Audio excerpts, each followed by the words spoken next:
I got something to show you. Good to be here. Where's the door?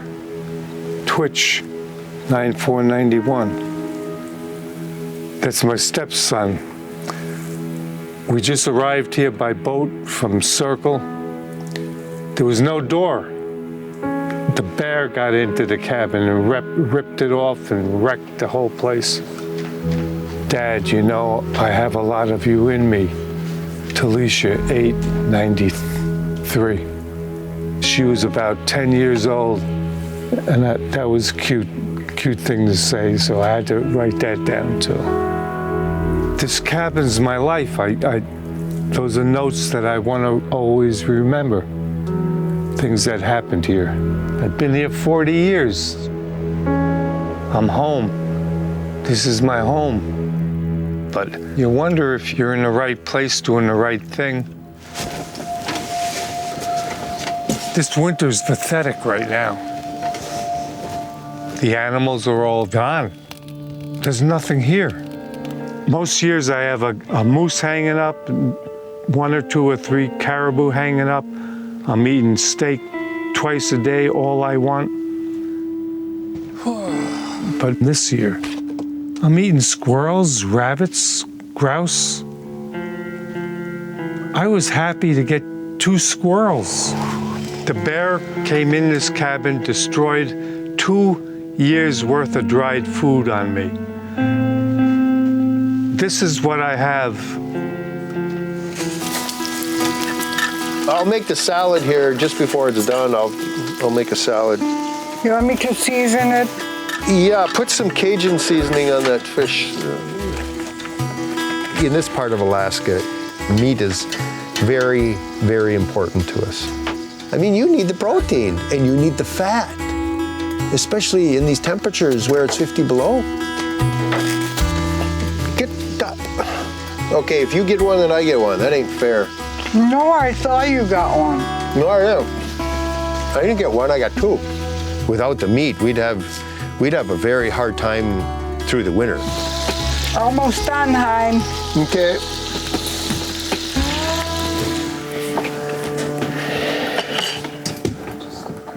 Ready? There we go.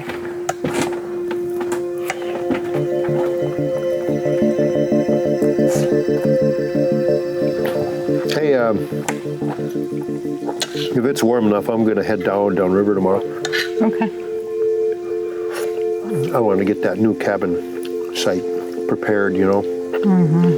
So I'm really concerned about that, you know. I know you are. If it gets like 35 below, I'm going.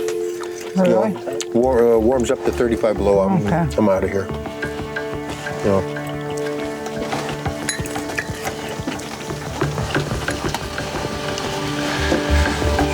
This is the worst season ever. In 40 years. There was no meat, there's no plane, there's a low fur population. It's bad every which way you're looking at it. Oh, I wish there was some caribou or some moose or something.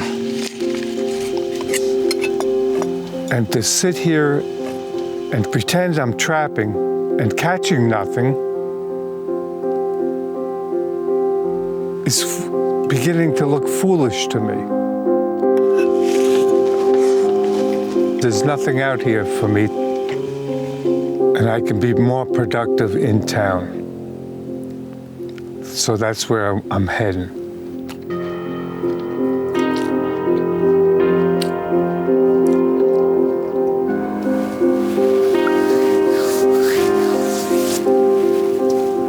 That's all I have to say. I don't want to. Let's quit this.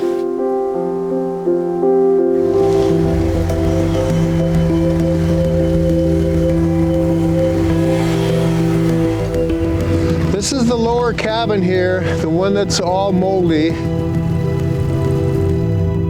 If you look on the door of the cabin there, you see a water line mark. That's the flood line. It looks low there, but when you go inside the cabin, it's almost 2 feet of water in there. When we opened the door and went into the cabin, it's like, oh my God, it was solid mold. I mean, I couldn't even breathe. I was coughing and everything. I got it out of there ASAP. So, you know, I mean, it's just unlivable for sure.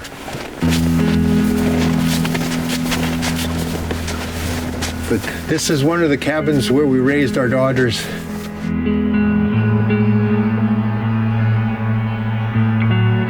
There's so many memories here, you know, raising the kids and all the fun we had. It's going to be hard to take it apart or burn it. On this cottonwood tree, our daughters, when they were 8 or 9 years old, they took knives and in the bark they carved out faces. I always like to see this. I don't know how many faces there's. 1, 2, 3, 4, 5, 6, 7. I kind of wish now you could turn back the hands of time to when they were that small. The memories are so fond, you know what I mean? It's just, it just makes me happy inside. I hope this tree lives long enough and is up long enough that it outlasts me, you know, because I always like to see this.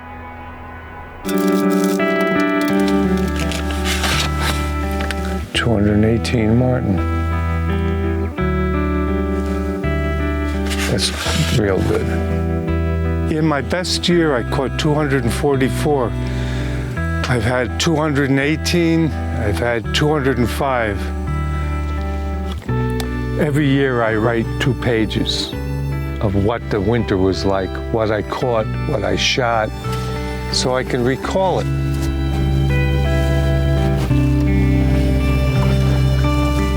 (2014, 2015), bad year.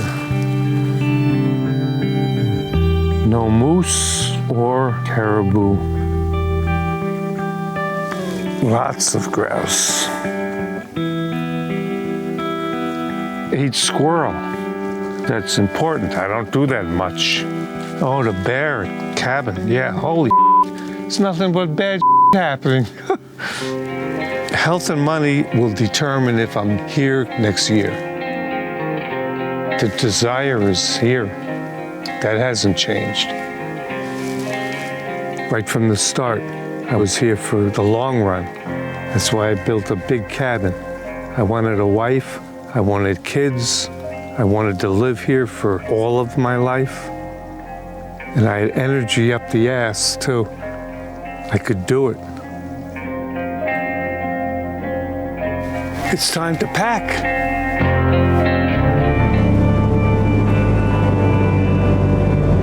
You know, when I go out on these trails, a lot of this is, I mean, really memory lane.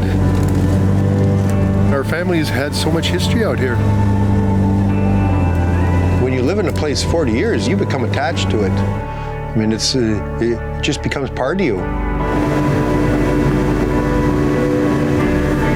After me and Edna pass away, you know, this goes to our daughters. Everything we built here goes to our daughters.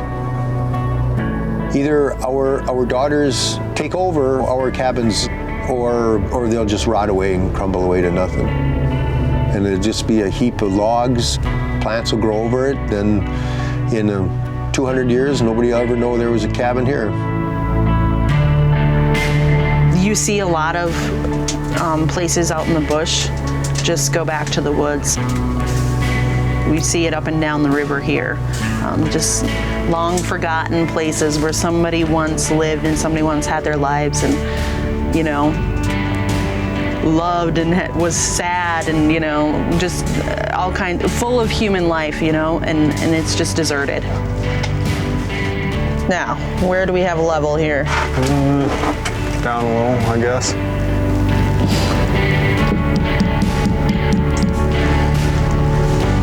For me, I would like to leave a legacy here. I think nothing could give me more pleasure than to raise a family and have kids that wanted to do this and really loved it and wanted to keep it up. We built this cabin because we want to be here and we want to be here for a long time.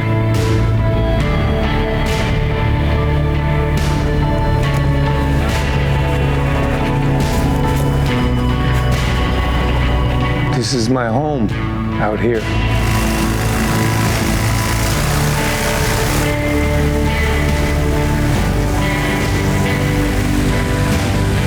...200 square miles. I know it better than anyone living today, period.